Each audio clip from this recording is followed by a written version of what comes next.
Today, I'll look at the song known as The Green Mossy Banks of the Lee. I'll look at the publishing history, sing samples of the song, and end on a complete performance of the song. When first to this country a stranger, curiosity caused me to roam. Over Europe I resolved to be a ranger, when I left Philadelphia my home. We quickly sailed over to England, where forms of great beauty do shine, till at length I beheld a fair damsel, and wished in my heart she was mine. One morning I careless did ramble, where the winds and sweet breezes do blow. 'Twas down by a clear crystal river, where sweet purling waters did flow. 'Twas there I espied a fair creature, some goddess appearing to be. As she rose from the reeds by the water, on the green mossy banks of the Lee. The tune was collected by Cecil Sharp in January 1908 from Elizabeth Smithers of Tewkesbury in Gloucestershire. An American from Philadelphia is wandering around Europe. He wanders into England. He meets a young woman and falls in love with her, asks her father's permission to marry her, and settles down on the green mossy banks of the Lee. This romantic song seems to have had its beginnings in the early 1800s.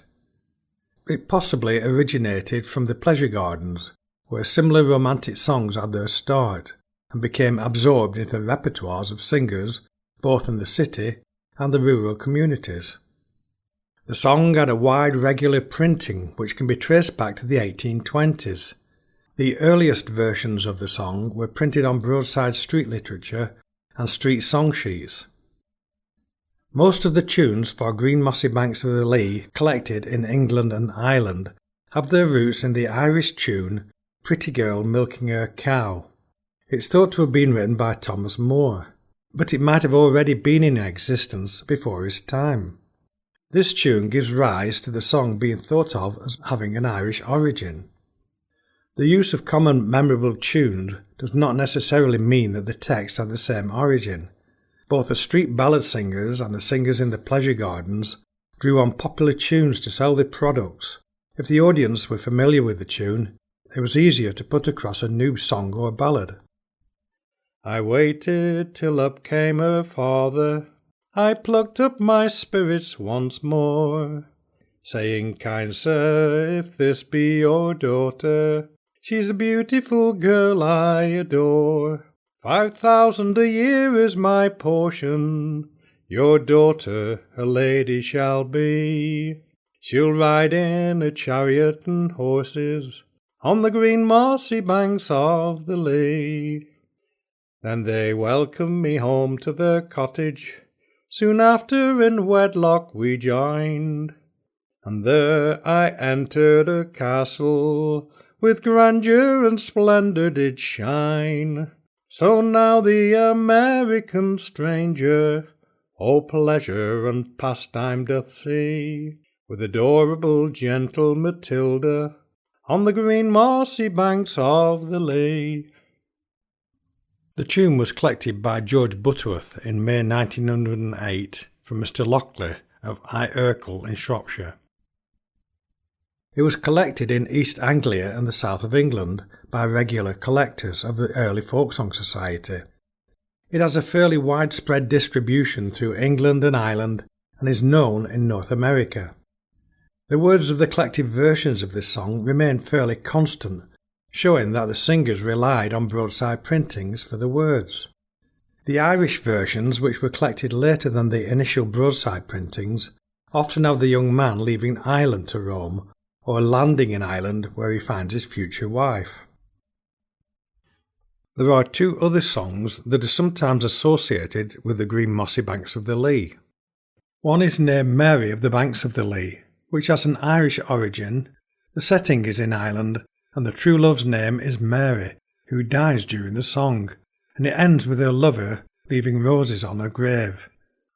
When true lovers meet down beneath the green bower, when true lovers meet down beneath the green tree, then Mary, fond Mary, declared to her lover, "You've stolen my poor heart on the banks of the Lea."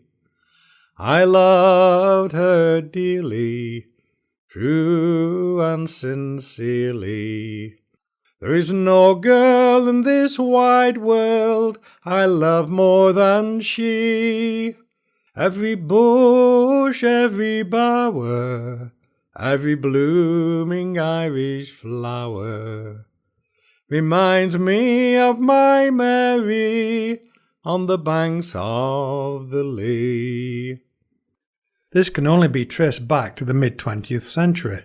It was quite a popular song and was often heard on the radio as part of the repertoire of both traditional and commercial Irish singers of the 1950s and 60s.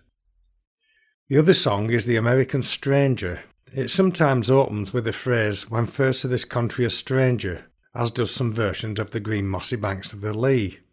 The broadside versions and songs that I've heard from traditional singers usually begin with the phrase, "I'm a stranger to this country, from America I came." This song has the narrator admitting that he's had a reckless youth, especially with his relationship with women, but now he wants to settle down and marry his true love and take her back to America. "I'm a stranger in this country, from America I came. There's no one who knows me or can tell my name. I'm a stranger in this country and should tarry here a while and ramble for me darling over many a long mile. Some say that I am rakish, and some say I'm wild, and some say I'm rakish, my friends to beguile. But to prove myself loyal, you shall come along with me, and I'll take you to America, my darling for to be." That version was collected in July 1952 by Seamus Ennis from G. Matthews of Aberdeen. It was well known in Scotland and the north of England, and can be traced back as far as the 1840s, and was printed on the broadside song sheets during the 19th century. There are some similarities between The American Stranger and the green mossy banks of the Lea, and one song may well have been an influence on the other, or perhaps the two songs were composed by the same person, but there's insufficient evidence to clarify this. There's been some discussion about the location of the green mossy banks of the Lea, whether it's the River Lea that runs from Bedfordshire through Hertfordshire and Essex where it joins the River Thames, or the Irish River Lea in County Cork. I don't suppose it matters. The writer may have chosen either to form his romantic story, or felt that the location fit the mood of his song. I will end this podcast with a version of the Green Mossy Banks of the Lea, collected by Ralph Vaughan Williams in February 1904 from Mr. Broomfield of Essex. The tune was also recorded from Harry Cox of Norfolk. When first to this country a stranger, curiosity caused me to roam. Over Europe I resolved to be a ranger, when I left Philadelphia my home. We quickly sailed over to England, where forms of great beauty do shine, till at length I beheld a fair damsel, and I wished in my heart she was mine. One morning I careless did ramble, where the winds and sweet breezes do blow. It was down by a clear crystal river, where the sweet purling waters did flow. 'Twas there that I spied a fair creature, some goddess appearing to be, as she rose from the reeds by the water, on the green mossy banks of the lea. I stepped up and wished her good morning, when her fair cheeks did blush like the rose. Said I, the green meadows are charming, your guardian I'll be if you choose. She said, Sir, I ne'er want a guardian. Young man, you're a stranger to me, and yonder's my father a-coming, o'er the green mossy banks of the lea. I waited till up came her father, and plucked up my spirits once more. I said, if this is your fair daughter, that beautiful girl I adore, 10,000 a year is my fortune, and a lady your daughter shall be. She'll ride with her carriage and horses on the green mossy banks of the lea. And they welcomed me home to their cottage, soon after in wedlock to join, and there I erected a castle, in grandeur and splendour to shine.